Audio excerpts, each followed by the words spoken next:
take a moment today to thank the boldness of our government and our shareholders. William Hamilton built his venture on the ashes of the Second World War. The copper mine he envisioned was ransacking the First Nations' ancestral territories, drawing the wrath of the local people.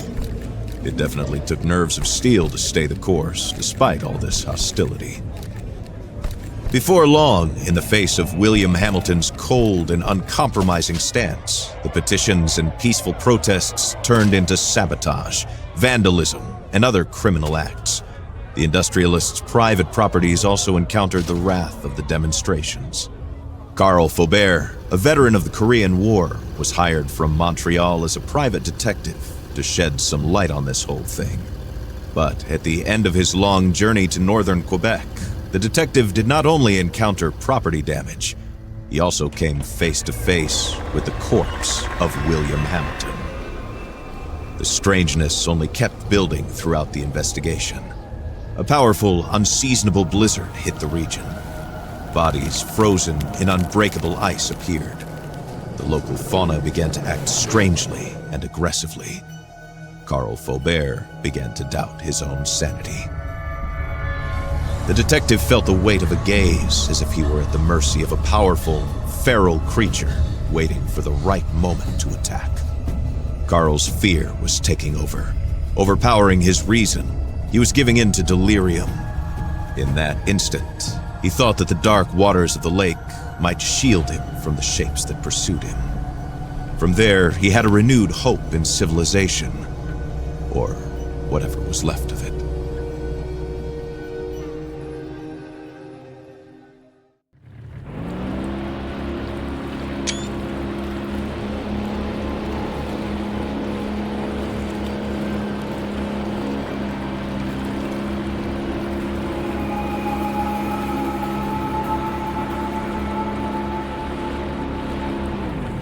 Carl knew that on one of these shores stood William Hamilton's lavish mansion, and there the detective had hopes of finding a way out of the area. A phone, a truck, who knows? Under the luxurious paneling and damask carpets, he might be able to find answers to his questions.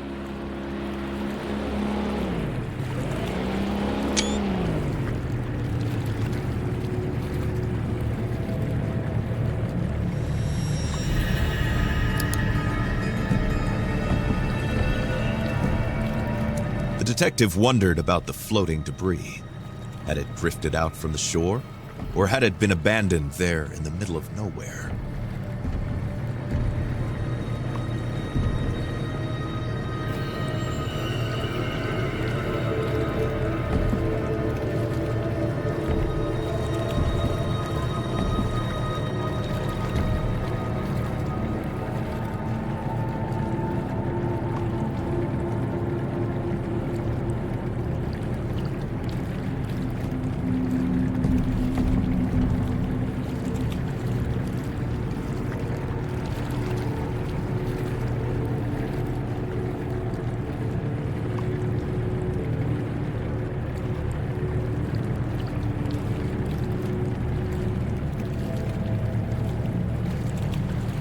Carl saw a boat in the distance, clearly piloted by one of his own. Had he finally made it to civilization? His hopes were immediately drowned out by the sound of gunshots. Time to flee again, and fast.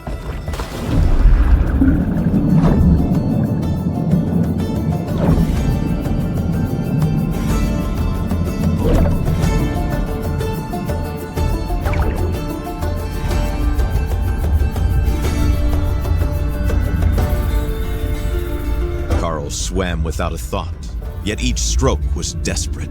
The icy water and his wounds made him feel weaker and weaker. He had to get to shore.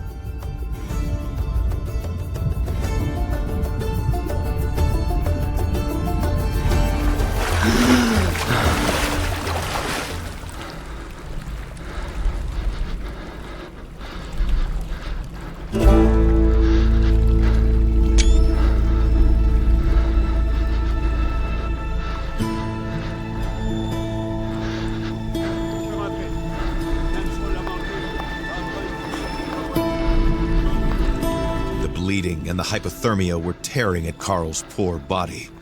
When he finally saw a light in the distance, he was filled with a faint sense of hope. Could it be a refuge?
Carl was convinced that he would not wake up if he went to sleep in this state. It was probably best to make a fire and take a look at his wounds.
Once his injuries were treated, Carl suddenly felt very relaxed. A few hours of sleep would be just the ticket.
Carl struggled to wake up.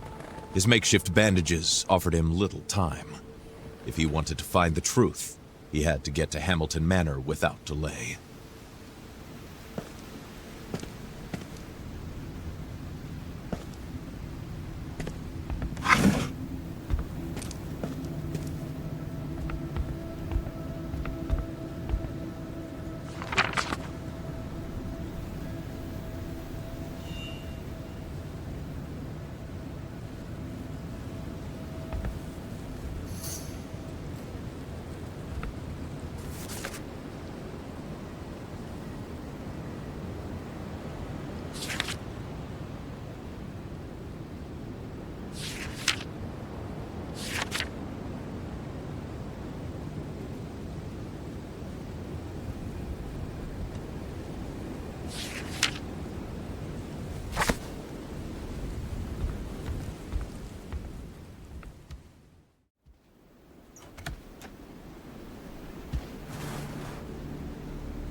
Carl left his refuge, knowing that he was headed to a more comfortable, but otherwise ominous place, Hamilton's mansion.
Carl Faubert was a sensible man.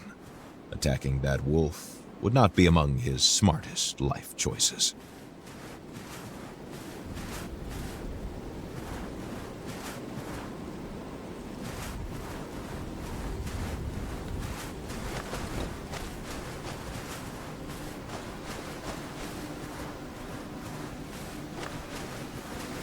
The ice looked recent. Better not test it.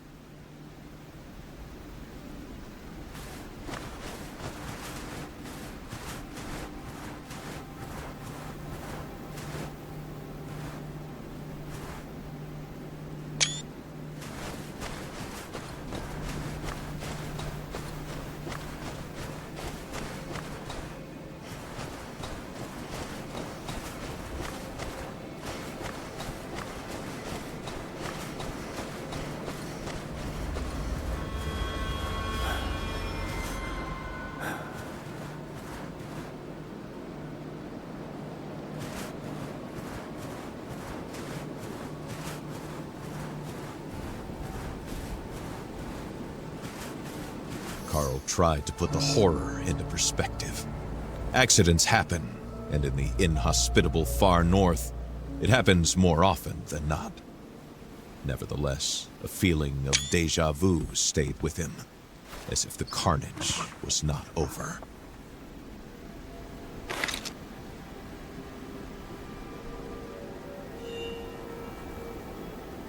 A radiation detector.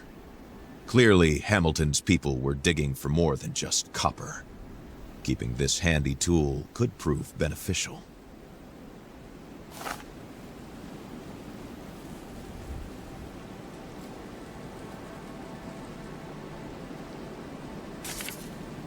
What were these mysterious fragments? And why was there a warning about the Brume? This letter raised more questions than it answered for the detective.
They say that wolves don't attack humans.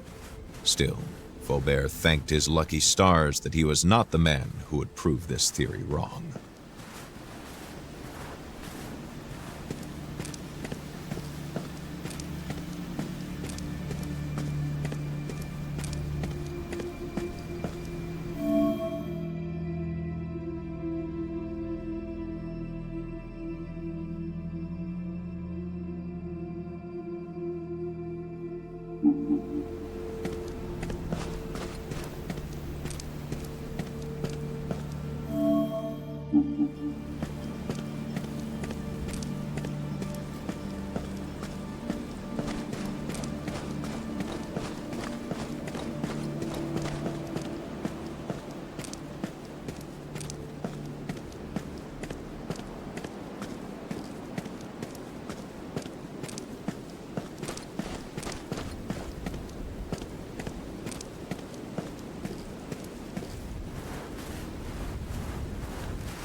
This was the mansion of the late William Hamilton. No doubt about it. There was no other rich industrialist in the area to have a sumptuous mansion built in the middle of nowhere.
Si vous entendez ceci, ce message est crucial.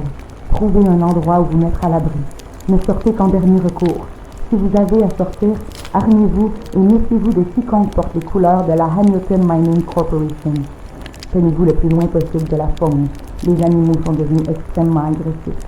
Je répète, tenez-vous le plus loin possible des animaux et méfiez-vous de quiconque porte les couleurs de la HMC. Si vous entendez ceci, ce message est crucial.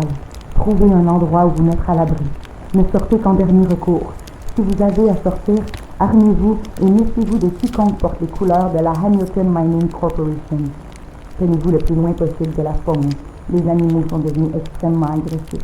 Je répète, tenez-vous le plus loin possible des animaux et méfiez-vous de quiconque porte les couleurs de la HMC.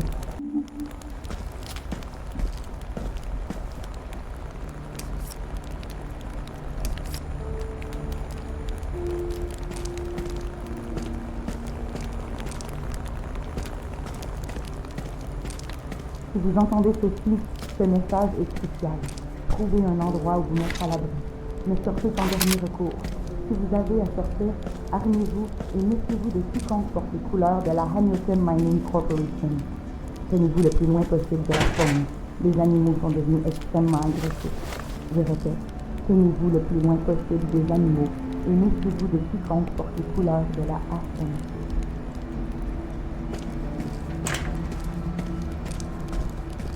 Si vous entendez ceci, ce message est crucial.